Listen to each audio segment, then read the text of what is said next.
Elementary pa lang, napapansin na nila mga gawi kong parang hindi pambabae. Kasi bis na Chinese Carter, laruan ko ay text sa cholens.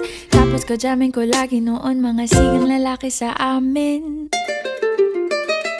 Nung ako'y mag-high school ay napabarkada sa mga bay. Curious na babae na ang hanap din ay babae. Sa halip na makeup kit, bit-bit ko ay gitara. Tapos pormahan ko lagi ay long sleeves na t-shirt at faded na lonta. Pero noong makilala kita, nagbagong bigla ang aking timpla. Natutuwa ko na magpariban at mag-ahit ng kilay at least once a month. Hindi ko alam kung anong meron ka na sa akin ay nagpalambot ng bigla. Sinong mag-aakalang lalaki pala ang bibiyag sa tulad kong tigreng gala.